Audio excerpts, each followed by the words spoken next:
What's up my fellow MMA super fans? My name is Nisi Casiano, nagbabalik dito sa ating programa at hindi lang ako yung nagbabalik. Kasi meron dito, sabi nila, ang Christmas is the season to be jolly. Gusto nito, mas masaya pa ang maging December niya. At gagawin niya December to remember. Magbabalik action on December 15. Kid Tornado, Fritz Biagtan facing, kuya lang ako makuha to ng tama, Babar Ali on December 8 at One Friday Babarali. Fights 44. Fritz, welcome back to Let's the program. go! Yes, sir. Hello, guys. Hi, hi, hi. Fritz, ang storya nito, you're living the life. Syempre, nung huling laban mo, deserve mo naman nanalo ka, tinalo mo yung last opponent mo ng 73 seconds. Mm. Tapos, nabigyan ka pa ng bonus. Talaga, you scripted it perfectly. Tapos, syempre, 1 week, nagpahinga ka kasama si Denise. Pag-uwi Mm. mo, paglapag mo, may fight offer ka. The first question is, bakit mo gustong pasayin palalo yung Pasko mo with this another fight? So, ano yung yun nga, yun ang tanong. Bakit mo tinanggap yung offer na yon? 1 month notice, it's a risk, pero ano yung motivation behind it? Ayun, so ang motivation behind it, syempre, yung goal ko.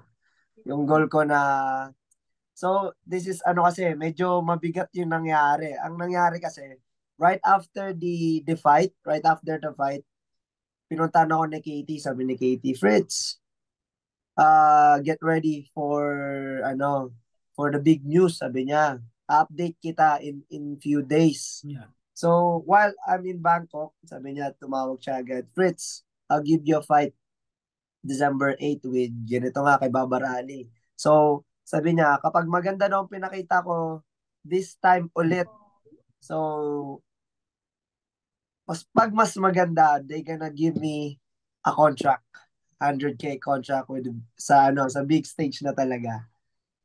Ayun, so So, medyo na-surprise ako kasi ang bigat ang laki na, so ang talaga, so there's no way na hindi na ako magsasabi ng no. Ayoko magsabi ng no kasi ito na yung chance, bakit mo pa papakawalan?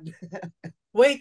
So, ibig mong sabihin dito, Fritz, it's a must-win situation for you dahil ang nag-iintay is a Yes. permanent spot on the main roster. Tama ba pagkakaintindi ko? And also, Yes. That's para sa mga nanonood sa atin, si mm, Katie ang matchmaker ng One Friday Fights. Okay, take it away.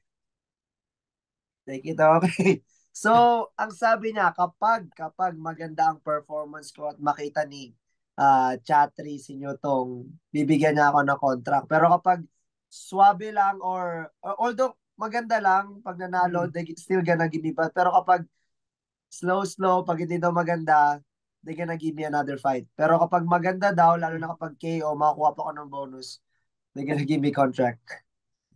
Fritz, yung projection mo talagang you're going towards there Nabigyan ka na naman, ikaw Aba. yung unang Pilipino under One Friday Fights na nabigyan ng bonus.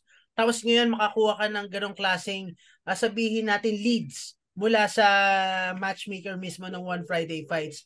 Ano ba to? Paano mo tinitignan dito? Mm. Kahit sabihin natin 1 month yung preparation, talagang tingin mo, ito yung, I mean, hindi mo na kayo pakakawalan to opportunity to. Plus, what do you feel? Do you feel any pressure or do you feel so motivated na parang na-overshadow na yung pwedeng risk na pwede mo matanggap sa laban na to? Ayun, halo na I feel motivated, I feel pressured syempre kasi kailangan ko ibuhos na, I want to give all in na dapat tayo nito kasi ito na yun Wag na natin pakawalan ha. Mm. Hawak na natin. So let's give 100% na dapat dito. Ngayon, Fritz, meron kayong masasabi natin na three-way tie going to the contract. Carlos Alvarez, Mm. Carlo Buminaang, tsaka ikaw. Unfortunately, Carlos Alvarez suffered a heartbreaking loss last Kaya nga. Friday. Do you think, sabihin natin, this gives you a leg up dun sa race na parang ikaw yung talagang magiging nakikita ngayon as the prime candidate, as the first, sabihin natin, sa track record ng One Friday Fights the entire year, ay ikaw yung unang mixed martial artist na makakakuha. Kasi most of the time, ang binibigyan ng kontrata is Muay Thai athletes. Muay Thai. Do you think ikaw yung prime candidate to make history doon sa weekly show na pinapatakbo ng One Shot? Seryoso ba? Wala pang Seryoso, MMA wala na. pang mixed martial artist. Seryoso? Kasi Nagdagan ulit yung pressure ko. so kasi si Enk Orgil kasi hindi naman siya na-awardan eh. Parang he directly directly went straight to to the main roster against John Dos Sangiao. Wala talaga nagkaroon ng festivity na talagang nabigyan ng big deal contract. So, syempre confidential yan, hindi naman natin din alam kung ano yung deal na nakuha ni Enk Orgil. But of course, kudos to him and lalaban nga si Enk Orgil as early as next year, January, against Artem Belak. So, if ever manalo siya doon, for sure, ranko ka agad sa bantamweight. Pero balik tayo sa'yo. Ngayon, sabi mo ngayon bigla ka na pressure eh. How do you feel about it eh? Na parang you're on the verge of making history. Kasi medyo nagulat din ako doon sa nabitawan ng matchmaker ng One Friday Fights. Na parang... Oo, nagulat din talaga ako. Kasama ko dun si Denise na kapag maganda daw talaga ipakita ko is hopefully they gonna give me the contract. Yeah. So ngayon, Fritz, I think they found the best opponent for you. Kasi nga itong si Babar Ali, if you're going to look at the record, halos same. Ganda na record. 6-2, 6 wins, 2 losses, and almost ang 100% finishing rate.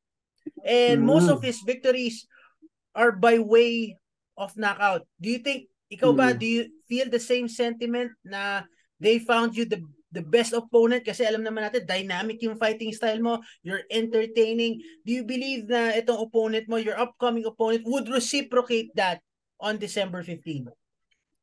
Ayun, so, syempre, pinag-aralan natin yung style ng kalaban. So, our goal talaga is, of course, to finish. And itong kalaban ko is sobrang galing talaga. Napanood ko halos lahat ng laban niya. He's well-rounded. He's a good striker. He's a good wrestler. So, well-rounded talaga tong kalaban. So kailangan natin mag-ingat. But still, our goal is to win and get the contract. Yeah. Ngayon, Fritz, 1 month, paano nyo krinam ng T-Rex MMA, nila Drex, nila Denise yung program mo? Just to make sure that you're in peak shape. Of course, syempre, iisipin ng tao, Fritz, 73 seconds lang ang inabot mo sa laban mo last time. So, you're fresh as pero syempre, ibang level eh. Ibang klaseng dynamics din ang dinadala ng upcoming opponent mo on December 15. Paano nyo ginawa yun? Paano nyo nilatag yung program? At napansin ko pa nga, ang daddy mo biglang umuwi. Exactly. Ayun, so paano? yun na nga. So, ganito nangyari. So, right after, umuwi ako ng Pinas. So, syempre, hindi naman namin kaya na kami-kami lang ang buo ng game plan. So, I prayed to God na, Lord, give me magandang training program, yung strategy sa dapat namin training. So, inano ko kay God yung lahat ng magiging flow ng training. So, on that few weeks back, hindi ko akalain. Actually, our game plan is focus medyo magandang strike, focus ang takedown defense kasi maganda na yung wrestling ng kalaban. But then, right after ng few weeks, my dad messaged me. Sabi niya, uuwi ako Pinas. Yun. So, from that time, medyo siyempre answered prayer na siyempre, dagdag sa training camp ko ba, dagdag pahirap, syempre dagdag more skills, dagdag pa condition sa katawan ko kasi medyo ilang years din kami hindi nakapag-training ng papa ko, like almost 5 years, 4 years ata. So nakakamiss din yung wag mo masyadong paiyakin si Master Ray pag napanood to. Oo, nakakamiss din magturo yung daddy kasi kapag nagte-training kasi kami dalawa at sobrang patayan talaga. So naghalo yung strategy namin ng MMA plus yung strategy namin yung ano namin connection with my dad again. So sobrang ganda. So thankful talaga ako kay Lord kasi Lord, sabi ko, ikaw na bahala sa training camp ko. Hindi ayoko umasa sa sarili kong skills, ayoko umasa sa sarili naming decision. So we offer it to you. So sobrang thankful ako kay God kasi ayun, nakabuo kami ng magandang strategies and training programs. You're evidently you're having the best of both worlds eh. Kasi andyan sila Fritz, andyan sila Drex, sila Denise sa T-Rex MMA. Ngayon andyan yung dad mo played a pivotal role dun sa career mo before yung sa URCC na nag-champion ka. Paano mo siya kino-condense? Paano mo siya kino-consolidate as one ngayon? Of course, syempre, parehong may idea eh. Now, paano mo kinukuha yung idea na yun at least para lang maging essential sa'yo? Or talagang kung ano yung o masasabi ba natin na kung ano yung naiisip ng daddy mo or tsaka naiisip nila Drex, talagang nagko-connect? Ayun, exactly. You're right. Nagko-connect talaga yung strategies namin na nila or namin. Nagkakaroon kami ng connection, which is yun yung maganda. Dapat magkaroon ng connection and maging open lahat sa mga ideas. So, wala namang kontra-kontra eh. So, lahat nagkaroon ng connection, which is maganda, naging easy. So, yun. Thankful ako doon. Fritz, sa ngayon, sa nakikita mo, kasi parang kahit 1 month yung preparation, it's shaping up to be a perfect. Ngayon, matatapos yung training camp, naging maayos yung training camp. Ngayon ba nakikita mo na parang yung signs or sabihin natin kahit yung intuition mo na parang para sa ito, para sa talaga yung laban na to? Yeah, for sure. It's as a fighter, syempre, as a person, as a athlete, you need to ano nga tawag doon? You need to think in advance, anong tawag doon? Predict. You need to predict it sa pa lang, sa isip mo pa lang para magawa mo kasi. Kasi minsan kapag masyado kang sa sarili mo na ay wala kang tiwala sa sarili mo, doon pa lang nagkakaroon na ng kulang. So you need to put something, you need to pressure yourself, you need to push yourself. Kailangan ma-predict mo yung mga mangyayari. So mas maganda yung ma-predict mo kaysa ka lang laylo-laylo. Yeah. Now, Fritz, given everything na eto nga, ikaw yung huling Pilipino na lalaban sa One Championship this year pa lang, ikaw ang magsasara. Ngayon, possible pa na sa iyo mapunta yung kontrata. How do you take it in? Kasi habang pataas ka ng pataas, lalong humihirap eh. Plus, hindi dito nagtatapos. For sure. Hindi dito nagtatapos. Yung papasukan mong main roster, napakalaki din, napakalalim nung flyweight roster. Tapos mapapabilang ka pa doon. Ikaw ba na-envision mo na yon na parang officially one championship athlete ako? Or do you take it na parang, wala, dito muna tayo sa realidad. Kailangan ko muna mapanalo tong laban na to to make it happen, to make that reality. Yun, tama ka. So, doon nga, kailangan natin muna mag-focus dito. Paunti-unti, we don't need to rush naman. Pero, somehow, nabivisualize ko naman yung sarili ko, somehow, na one day, makapasok ako doon sa top 5 or maybe top 10 ng flyweight fighters. So, pero ngayon, we focus muna dito sa laban na to para makapasok tayo doon. Fritz, ano yung mga specific, sinabi mo nga kanina, maganda ang wrestling nito, magaling din ang striking. Sabi ko nga this is the perfect opponent for you to make a statement. Yeah. Kasi talaga magre-reciprocate yung kung ano man ang exciting style na meron ka. Pero specifically, ano yung mga pinagtuunan mo ng pansin for this fight? Kasi alam naman natin nung una, third round TKO, mas pinadali mo in the second fight. Ngayon, syempre ibang usapan niya to top that performance Ngayon, ano yung mga specifics na ginawa mo sa ensayo just to make sure na everything's on point? Ayun, so I'll make sure my punches are sharp and then my takedown defense are sharp too. Yun lang talaga kailangan natin ingatan lalo na yung mga body locks niya. So, medyo matangkad siya. So, it's easy for him to take me down kapag nagkaroon kami ng close contact, lalo na kapag body to Yeah. body. So ayun lang yung kailangan natin iingatan. Pero syempre, we will use our footwork, we will use yung agility natin para hindi agad siya makadikit. But I'll make sure, bago pa siya makadikit, mayroon na tayong kargadang mga suntok. So do you believe talaga, Fritz, aside dun sa power, aside from the striking, the thing that would spell the difference in this fight, yung ang hindi niya ma-anticipate dito is for sure your speed, your agility, your footwork. Yes, for sure. And isa pa naming strategy, kapag there's a way na kapag kaya naman namin i-wrestling namin, and for sure dominate namin from round 1 to round 3 ang wrestling. Yeah. Fritz, yun nga yung bala kong, ito yung batong tanong sa'yo. Ito yung naisip ko. What makes you confident with your wrestling? Kasi it's something na parang hindi pa natin halos nakikita. We've seen a glimpse of it in the past 2 fights. Pero is it something na gusto mo ipakita in this fight na para mapakita mo na parang, hey, I'm not just a striker. Yeah, oo. May something na gusto ko pa ilabas pero nagiging depende kasi yung wrestling ko through style ng kalaban ko. Kapag kayang i-wrestling, I'll go wrestle with him. Kapag hindi, we go for strike. Kapag yun talaga, nagiging depende yung style ko sa kalaban ko. Fritz, mabato ko lang tanong na to. Do you think kung manalo ka dito, sabihin na natin kahit hindi mo makuha yung kontrata o sabihin natin you just won the fight, whether kung anong fashion pa to makuha mo. Do you think itong tinakbo ng 2023 mo erases yung impression na iniwan sa'yo ng mga ventures mo noon, just like yung kinalaban mo si Tenshin Nasukawa, na bitawan mo yung belt kay Anthony Do, kasi it's something na parang sa mga, sabihin natin for lack of a better term, mga keyboard warriors or sa mga haters, ito yung impression na nakikita nila eh. Ito yung image na nakikita nila kay Fritz Biagtan. Do you think 2023 just solidifies your mark as a mixed martial artist na parang noon to, ito ko ngayon?